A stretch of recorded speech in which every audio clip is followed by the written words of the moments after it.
Today we'll be completing optional exercise of triangles. Question number 6.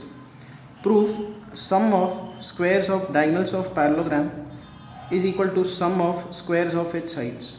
मतलब AC square plus BD square हमको prove करना है यहाँ पे AC square plus BD square is equal to AB square BC square CD square DA square. तो AB square BC square CD square DA square ये हमको prove करना है. तो उसके लिए हमको यहाँ पे कंस्ट्रक्शन करना पड़ेगा. यहाँ पे D से परपेंडिकुलर ड्रॉ करना पड़ेगा. Let's say this point is E. यहाँ से परपेंडिकुलर ड्रॉ करना पड़ेगा. Let's say this point is F. तो ये रेड लाइंस हमने कंस्ट्रक्शन ड्रॉ की हुई है. डेफिनेटली यहाँ पे हमको एक चीज़ यूज़ करनी पड़ेगी कि ये जो दोनों ट्रायंगल्स है, triangle DEA is congruent to triangle CFB. ये छोटा ट्रायंगल DEA एंड CFB ये कॉन्ग्रुएंट है बिकॉज इनका हाइपोटेनस सेम है. 90 डिग्रीज राइट एंगल ट्रायंगल्स है ये, और इनका एक साइड इक्वल है. ये जो है DE और CF ये हाइट है पैरेललोग्राम का. सो पैरेललोग्राम का हाइट क्या होता है? इक्वल होता है. सो ये दोनों साइड्स इक्वल, ये हाइपोटेनस इक्वल, दोनों 90 है. सो यहाँ पे RHS कॉन्ग्रुएंस है. RHS congruence. नेक्स्ट हम लोग अब यहाँ से स्टार्ट करेंगे. AC स्क्वायर लिखेंगे, पाइथागोरस थ्योरम अप्लाई करेंगे. AC स्क्वायर होगा AF square plus FC square. AF square plus FC square. AF को हम लोग क्या लिख सकते हैं? AB plus BF. तो AB plus BF the whole square plus FC square which is equal to, यहाँ पे AB स्क्वायर आएगा प्लस BF स्क्वायर आएगा plus 2AB into BF plus FC square. ये टर्म्स आ रहे हैं. फिर हम लोग BD स्क्वायर लिखेंगे. तो BD स्क्वायर होगा, BD square is BE square plus ED square. तो BE square plus ED square which is equal to, अब BE को क्या लिख सकते हैं? BA minus AE. हमको ये लेंथ चाहिए तो हम लोग इस पूरे लेंथ में से AE हटा देंगे. तो BA माइनस AE ये है BE. तो BE का स्क्वायर प्लस ED का स्क्वायर. फिर यहाँ पे A माइनस B स्क्वायर का फॉर्मूला लगाएंगे. तो BA square plus AE square minus 2 times BA into AE plus ED square. अब हम लोग इन दोनों को ऐड कर देंगे कि हमको जो रिजल्ट प्रूव करनी है उसमें AC square plus BD square diagonal के स्क्वायर का सम है. तो हम लोग इनका LHS ऐड करेंगे. Will get AC square plus BD square is equal to, ये एक्सपांडेड फॉर्म ऐड कर रहे हैं हम लोग. तो यहाँ पे आएगा AB स्क्वायर 2 बार है. तो यहाँ पे आएगा 2 टाइम्स AB स्क्वायर. फिर प्लस बाकी के टर्म्स लिख देते हैं. यहाँ पे है BF square plus FC square. ये स्क्वायर वाले टर्म्स पहले लिखते हैं. तो ये टर्म लिखा, ये टर्म लिख दिया हमने. फिर यहाँ पे भी AE स्क्वायर है. फिर यहाँ पे ED स्क्वायर है. और फिर ये प्रोडक्ट वाले टर्म्स, 2 वाले टर्म्स, ये पॉजिटिव है plus 2 times AB into BF. और यहाँ पे है minus 2 times AB into AE. तो ये टर्म्स आ गए. अब देखो इन दोनों टर्म्स में AB सेम है, 2 सेम है. अब BF और AE दिख रहा है यहाँ पे. अब इस ट्रायंगल्स में जाके देखो, हमने ऑलरेडी प्रूव किया कि ये ट्रायंगल और ये ट्रायंगल कॉन्ग्रुएंट है. तो BF और AE क्या होना चाहिए? इक्वल होना चाहिए. तो BF और AE इक्वल है. AB सेम है, 2 सेम है. तो ये दोनों टर्म्स सेम है, एक पॉजिटिव है एक नेगेटिव है. तो एक दूसरे को कैंसिल आउट करेंगे because BF and AE are also equal. Now we are left with this. Fine. Now observe BF square plus FC square ये क्या है? BF square FC square that is BC square. So ये दोनों है BC का square. अब ये observe करो AE square ED square, AE square ED square, ये आएगा AD स्क्वायर. तो इन दोनों का जो आंसर है दैट इज AD स्क्वायर. और यहाँ पे है 2AB square, AB square plus AB square ऐसा लिखेंगे इसको. 2 टाइम्स है ना, तो ब्रेक करके लिख देंगे. Now this is equal to A B square plus, अब ये पैरेललोग्राम है तो ए बी और डी सी इक्वल होना चाहिए, तो हम लोग ये वाला जो ए बी है उसको डी सी लिख देंगे, फिर है बी सी स्क्वायर और फिर अंत में है ए डी स्क्वायर। देखो ये चारों साइड्स आ गए, A B C D C and A D, सारे साइड्स का स्क्वायर आ गया। This is the required answer. अब आता है क्वेश्चन नंबर 7 पे। This is the circle that we are given, we have two chords CD and AB, they intersect at P. Now P is not the center. In general these are any two chords.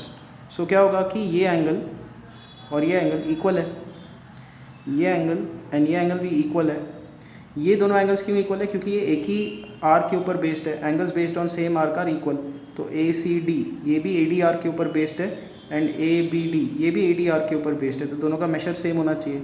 तो ये दोनों triangle similar हो गए bye angle angle similarity. तो हम लोग अब यहाँ पे सिमिलैरिटी लिखते हैं कि ट्रायंगल APC अगर आप लिखते हो, अच्छा ये x है ये y है और मान लो इसको z लिया, तो ये x y ये z बनेगा। और अगर आप लिखना चाहते हो APC किसको सिमिलर है, APC इज सिमिलर टू, जब आप APC लिख रहे हो तो आप ट्रैवल कैसे कर रहे हो, z y x ये एंगल ले रहे हो, तो इस तरफ भी जाके यही एंगल्स लो, z y x लिखो। तो z y x के लिए आपको DPB लिखना होगा, DPB, यही प्रूव करना था बाय एंगल एंगल सिमिलैरिटी। फिर हमको इसमें सेकंड ये प्रूव करना है AP into P B is CP into DP। तो हम लोग इसके साइड्स प्रोपोर्शनल लिखेंगे, तो AP upon DP is equal to होगा PC upon PB is equal to होगा AC अपॉन DB। अब इन दोनों को ऑब्जर्व करो, इन दोनों को मल्टीप्लाई करो, AP into PB is equal to DP into PC, यही हमको प्रूव करना था, हो गया। So this is the 7th question का आंसर। अब आते हैं 8th क्वेश्चन पे। 8th क्वेश्चन में क्या है कि ये AB और CD जो कॉर्ड्स है वो बाहर मीट कर रहे हैं। इस क्वेश्चन में क्या था कि दोनों इंटरनली मीट कर रहे थे सर्कल के अंदर, अब ये बाहर मीट कर रहे हैं, तो हमको ट्रायंगल, ये ट्रायंगल और ये ट्रायंगल सिमिलर प्रूव करना है। देखो हम लोग यहाँ से स्टार्ट करेंगे, let's say this angle is x, तो ये कितना होगा 180 माइनस x, बिकॉज ये साइक्लिक क्वाड्रिलेटरल है। फिर ये ऑटोमेटिकली x होना चाहिए, क्यों? क्योंकि एंगल्स हम लीनियर पेयर, ये लीनियर पेयर एंगल्स है, ठीक है, क्योंकि इन दोनों का एडिशन 180 आना चाहिए। तो देखो अगर ये x हुआ तभी इन दोनों का एडिशन 180 आएगा, ठीक है। सेम चीज़ अब हम लोग क्या करेंगे, इसको y लेंगे, ये 180 माइनस y होगा और ऑटोमेटिकली ये y बनेगा। अच्छा, अब ये जो z एंगल है ये इस बड़े ट्रायंगल में भी है z और इस छोटे ट्रायंगल में भी ये z है। तो अब बड़े ट्रायंगल में देखो 3 एंगल्स दिख रहे हैं, इस बड़े ट्रायंगल में x y z, इस छोटे ट्रायंगल में भी आपको ये 3 एंगल्स दिख रहे हैं x y z, तो सिमिलैरिटी तो है। तो अगर हम लोग लिखना चाहें सिमिलैरिटी तो क्या लिखेंगे यहाँ पे, ट्रायंगल सी, बड़ा ट्रायंगल लेते हैं BPD, BPD आप क्या लिखोगे, it is similar to. Now when you write BPD you are taking into consideration which angles, x z y। तो छोटे ट्रायंगल में जाओ और x z y को लिखो, x z y, x z y लिखने के लिए आपको वर्टिसेस कैसे लेने हैं, C P A, तो यहाँ पे आएगा C P A। तो देखो PAC सिमिलर टू PDB लिखना था, तो अगर हम लोग इसका ऑर्डर इंटरचेंज करें तो ट्रायंगल PAC लिखें, अगर PAC तो it will be similar to triangle, now see PAC, तो यहाँ पे लिखना होगा PDB, PAC PDB, हो गया प्रूफ। सिमिलरली अब इसके साइड्स हम लोग प्रोपोर्शनल लिखेंगे, PD का रेशो PA के साथ इक्वल टू लिखेंगे DB का रेशो AC के साथ इज इक्वल टू PB का रेशो PC के साथ, हो गया। अब हमको ये प्रूफ करना है, तो PA PB, देखो अगर आप इन दोनों को मल्टीप्लाई करो तो PA PB इसको इक्वल होगा PD PC, PD PC, हो गया ये भी proof. This is how you do the these 2 question 7th and 8th। Next है question number 9th। BD upon DC का ratio is equal to AB upon AC का ratio दिया हुआ है, it's given, and we have to prove that AD is angle bisector. इसको prove करने के लिए this is converse of angle bisector theorem. हमने ऑलरेडी देखा है अगर ये एंगल बाइसेक्टर है तो B D upon D C का ratio equal to B A upon A C होता है। इसमें उल्टा दिया हुआ है, B D upon D C equal to B A upon A C दिया हुआ है। हमको प्रूव करना है कि ये एंगल बाइसेक्टर है, तो उसके लिए हमको कंस्ट्रक्शन करनी होगी। ए डी को पैरेलल सेगमेंट हमको एक बनानी है और इसको आगे एक्सटेंड करना है, and let's say this point is E. So these two are parallel. ये हमने कंस्ट्रक्शन किया हुआ है, ठीक है। What will happen is if you take this angle as x और ये ट्रांसवर्सल है, ये दोनों पैरेलल है, तो ये एंगल एक्स होगा। फिर अगेन ये दोनों पैरेलल है, अगर आपने इसको वाई लिया तो ये वाई होगा, ठीक है। तो अब देखो बिकॉज ये दोनों पैरेलल है तो बेसिक प्रोपोर्शनलिटी थ्योरम, इस चैप्टर का जो पहला थ्योरम है वो अगर हम लोग लगाएं तो कौन से साइड्स प्रोपोर्शनल हम लोग लिख सकते हैं, सी डी का रेशो डी बी के साथ, तो सी डी का रेशो डी बी के साथ इक्वल टू होगा सी ए का रेशो ए ई के साथ, सी ए का रेशो ए ई के साथ। फिर हम लोग क्या करेंगे, इसको उल्टा कर देंगे, रेसिप्रोकेट कर देंगे, तो ये बी डी ऊपर जाएगा, नीचे आएगा D C is equal to A E upon A C, ऐसा लिख देंगे। अब इसको ऑब्जर्व करो और इसको ऑब्जर्व करो, ये गिवन है और ये हमने डिड्यूस किया हुआ है। तो B D D C, B D D C, A B A C, A E A C. अब ये तीन टर्म्स यहाँ पे एंड यहाँ पे सेम दिख रहे हैं, तो ऑटोमेटिकली ए ई और ए बी क्या होना चाहिए, इक्वल होना चाहिए। तो ए ई और ए बी इक्वल होना चाहिए। अब क्या दिख रहा है, देखो ए बी का लेंथ और ए ई का लेंथ इक्वल है, इसका मतलब ये आइसोसेलेस ट्रायंगल है, इसका मतलब ये बेस एंगल्स इक्वल होने चाहिए। So meaning angle x is equal to angle y. और देखो यहाँ पे ये एंगल एक्स है और ये वाई है, तो हमने प्रूव कर दिया कि ये एंगल और ये एंगल इक्वल है। इसका मतलब ए डी क्या होना चाहिए, A D is angle bisector.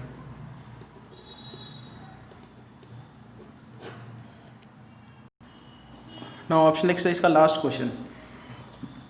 यहाँ पे एक लड़की बैठी हुई है नज़ीमा, उसने क्या किया हुआ है, यहाँ से फिशिंग रॉड को पकड़ा हुआ है और ये जो है फिशिंग का स्ट्रिंग है, फिशिंग रॉड का जो फिशिंग का जो स्टिक होता है उसका ये स्ट्रिंग है, ठीक है। तो इसको हम लोग थ्रेड बोल सकते हैं या स्ट्रिंग बोल सकते हैं, और ये है वो रॉड जिसको पकड़ा हुआ है उसने, ठीक है। तो उन्होंने ये दिया हुआ है कि यहाँ पे फिश फंसने के बाद उसने क्या किया कि 5 सेंटीमीटर पर सेकंड के हिसाब से धागे को खींचना स्टार्ट किया या स्ट्रिंग को खींचना स्टार्ट कर दिया। तो क्या होगा कि ये जो स्ट्रिंग है वो कम होती जाएगी, और वो जो कम होती जाएगी तो ऐसे दिखेगा ये डायग्राम। तो ये जो फिश है वो और पास में आती जाएगी ऐसे। तो 12 सेकंड होने के बाद आफ्टर 12 सेकंड्स वो जो फिश है वो कहाँ तक पहुँची, यहाँ पे उसका हॉरिजॉन्टल डिस्टेंस कितना है, ये ज्योमेट्री ये डायग्राम में ये लेंथ सब देके रखे हैं, ठीक है। तो पहले हमको क्या करना है, सबसे प्रायर मोस्ट कि ये जो इनिशियल डायग्राम है, जब फिश जो है यहाँ पे कैच हुई तब ये जो स्ट्रिंग है इसका लेंथ कितना है, ये भी उन्होंने बोला है निकालो इसको कि how much string is out of the stick. तो हम लोग क्या करेंगे, ये 2.4 है, ये 1.8 है, तो पाइथागोरस थ्योरम लगाएंगे और ये L का लेंथ जो है वो निकालेंगे कि कितनी स्ट्रिंग बाहर है। तो L square is equal to 2.4 square plus 1.8 square which is equal to 2.4, इसको हम लोग लिख सकते हैं 24 into 10⁻⁻1 the whole square plus 18 into 10⁻⁻1 the whole square which is equal to 24 को लिखेंगे 6 4 24, तो 6 स्क्वायर 4 स्क्वायर 10⁻⁻2 प्लस 18 को भी लिखेंगे 6 3 18, 6 इंटू 3, तो 6 स्क्वायर 3 स्क्वायर आएगा।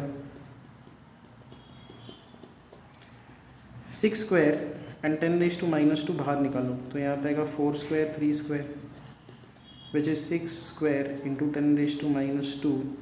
4 square is 16, 3 square is 9, 16 plus 9 is 25, 25 is 5 square, तो इसको 5 स्क्वायर लिख देते हैं। ये L स्क्वायर है तो L कितना होगा, L होगा इसका अंडर रूट, तो 6 10⁻⁻1 इंटू 5 आएगा, 5 6 30 होता है, 30 इंटू 10⁻⁻1 आएगा विच इज़ 3। सो 3 मीटर, ये 3 मीटर इसका लेंथ है, फाइन। अब जैसे ही 5 सेंटीमीटर पर सेकेंड, एक सेकेंड में 5 सेंटीमीटर का जो स्ट्रिंग है वो खींचा गया, तो 12 सेकेंड्स में कितना खींच लिया जाएगा, तो हम लोग क्या करेंगे, इन दोनों को मल्टीप्लाई करेंगे। ये रेट है और ये टाइम है। जब आप मल्टीप्लाई करोगे तो आपको ये पता चलेगा कितनी स्ट्रिंग यहाँ से कम हो गई, कितनी स्ट्रिंग अंदर चली गई।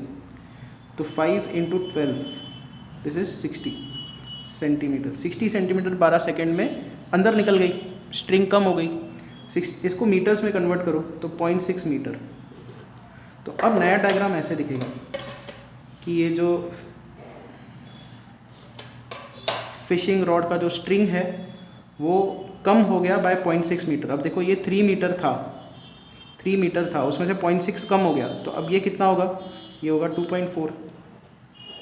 समझ में आ रहा है कि यहाँ से ना क्या किया, रॉड में से इस स्ट्रिंग को खींचा गया इस रेट के हिसाब से, 0.6 मीटर अंदर निकल गया। ये जो धागा है या ये जो स्ट्रिंग है वो कम हो गया, और फिश जो है अब यहाँ तक पहुँच गई। यहाँ पे फिश है अब, तो हमने क्या किया, 3 में से 0.6 हटा दिया, तो ये दिस इज 2.4, ये तो 1.8 है ही। अब हम लोग ये डिस्टेंस निकालेंगे, पाइथागोरस थ्योरम लगा के ये डिस्टेंस निकालेंगे। ये 1.2 दिया हुआ है, तो let us find this distance now. Again hypotenuse square is this square plus this square. अगर मुझे ये लेंथ चाहिए तो मैं क्या करूँगा, हाइपोटेनस स्क्वायर माइनस 1.8 स्क्वायर करूँगा। तो let's say this length is capital Y, ये हमको जो निकालना है that is capital Y. So now we have capital Y square is 2.4 square minus 1.8 square, so which is, इसको 24 को हम लोग 6 4 24 लिखेंगे, तो 6 square into 4 square, 24 is 2.4 is 10, 24 into 10 raised to minus 1, 10 raised to minus 1 का स्क्वायर 10 raised to minus 2 आएगा यहाँ पे, फिर आएगा माइनस 1.8 को भी क्या लिखेंगे, 6 3 18 होता है, तो यहाँ पे आएगा 6 स्क्वायर, यहाँ पे आएगा 3 square into 10 raise to minus 2। दोनों में 6 स्क्वायर कॉमन है, 10 रेज टू माइनस 2 कॉमन है, 4 स्क्वायर आएगा 16 माइनस 3 स्क्वायर आएगा 9। This is 36 into 10 raise to minus 2 into 7, ये आएगा। दिस इज y का स्क्वायर, तो y क्या आएगा, y आएगा इसका अंडर रूट, इसका अंडर रूट क्या आएगा 6 into 10 raise to minus 2 into root 7, which is equal to 6 into 10 raise to minus 2 into ना रूट 7। उन्होंने डायरेक्टली रूट 7 कुछ दिया हुआ नहीं है, बट हमको लेना पड़ेगा। इसमें रूट 7 का वैल्यू होता है 2.65 अप्रॉक्सीमेटली, सो दिस इज 2.65। तो इन दोनों को मल्टीप्लाई करेंगे तो 5 6 30, यहाँ पे 3 आएगा, 6 6 36, 36 प्लस 3 इज 39, यहाँ पे आएगा 3, 6 2 12, 13 14 15। तो 2 डेसिमल पॉइंट हम लोग यहाँ पे शिफ्ट कर देंगे। So this is 15.9 into 10 raised to minus 2, which is 0.159, which is approximately 0.16. So now this distance is 0.16 and this distance is 1.2. तो उन्होंने वही बोला है कि इस पर्सन से फिश हॉरिजॉन्टली कितने डिस्टेंस पे है, तो ये टोटल डिस्टेंस हमको निकालना है। y निकाला हमने, उसमें 1.2 ऐड करेंगे, तो ये 0.16 में 1.2 ऐड करेंगे, तो दिस 6 3 1.36। अच्छा, यहाँ पे मैंने एक एरर कर दी है, वाई स्क्वायर की ये वैल्यू आई थी, तो वाई की वैल्यू क्या आएगी, इसका रूट 6, इसका रूट 10 रेज टू माइनस 1 आएगा, और रूट 7 आएगा, रूट 7 इज 2.65, और यहाँ पे आएगा 10 रेज टू माइनस 1। फाइन, तो 6 इंटू 2.65 ये हमने निकाला 15.9, और यहाँ पे आएगा 10 raise to minus 1। 10 raise to minus 1 के हिसाब से ये डेसिमल यहाँ पे शिफ्ट होगा, तो 1.59 आएगा, which is approximately 1.6। Fine, okay, तो ये 1.6 है। सो दिस डिस्टेंस इज़ 1.6, उसमें 1.2 हम लोग ऐड करेंगे, तो 1.6 में 1.2 ऐड करेंगे, दिस इज़ 2.8। फाइन, तो इस रेट के हिसाब से खींचने पे 12 सेकेंड के बाद ये जो फिश है हॉरिजॉन्टली कितने डिस्टेंस पे होगी, 2.8 डिस्टेंस पे होगी। This total distance is 2.8, so answer is 2.8। तो यहाँ पे हमारा ये जो चैप्टर है वो फिनिश होता है। मैं कल आपको इसकी जो ओसवाल के मोस्ट इम्पॉर्टेंट सम्स है 10 पेपर्स के, वो भेजूँगा, उसको आप सॉल्व करना। Thank you.